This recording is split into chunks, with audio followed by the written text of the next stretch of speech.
नमस्कार दोस्तों, मैं ज्योति पांडे स्वागत करती हूँ आप सभी का आपके पसंदीदा चैनल अपना भारत 24 न्यूज में। तो चलिए आज करते हैं। सिद्धार्थनगर जिले के इमलिया गांव से छोटा सुपरस्टार एक गरीब किसान का बेटा है। एसपी सुभाष भोजपुरिया कलाकार ने बहुत ही सुंदर स्वर में गाना गाया है। एसपी सुभाष का भोजपुरी गाना लोगों ने बहुत पसंद किया है। एसपी सुभाष जब 5 साल का था तभी से उसने मन बना लिया था कि वह एक हीरो बनेगा या भोजपुरी का छोटा सुपरस्टार बनेगा। देखिए कितना सुंदर गाना गाया है। संग जल भर चले राजा जी, देख आइल सोमारी राजा जी, संग जल भर चले राजा जी, अपना गौवा जवार के सब चलता, अपना गौवा जवार के सब चलता, देवा घर चल ऐसा जनवा चल के मन करता, देवा घर चल ये बालम जी चल के मन करता, रही के खर्चा सैया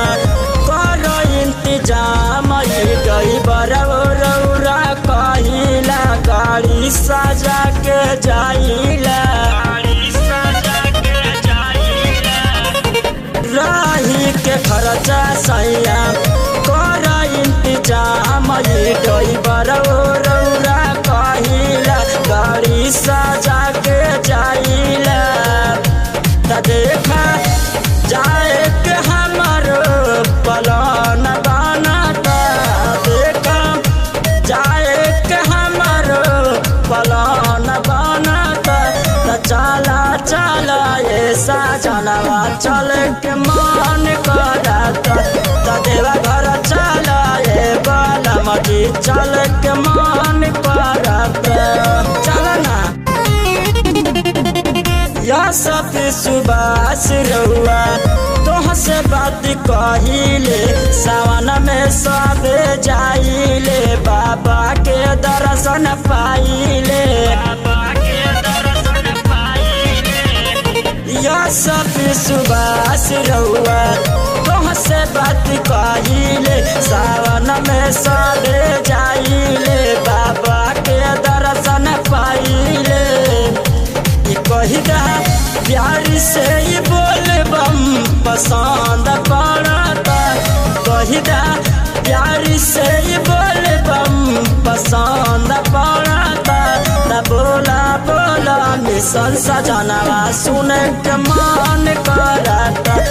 बम बम बोला ऐसा जनवा सुन के मन करता, देख आइल सोमारी राजा जी, संग जल भर चली राजा जी, तो अपना गौवा जवार के सब चलता, अपना गौवा जवार के सब चलता, देवा घर चल ऐसा जनवा चल के मन करता, देवा घर चल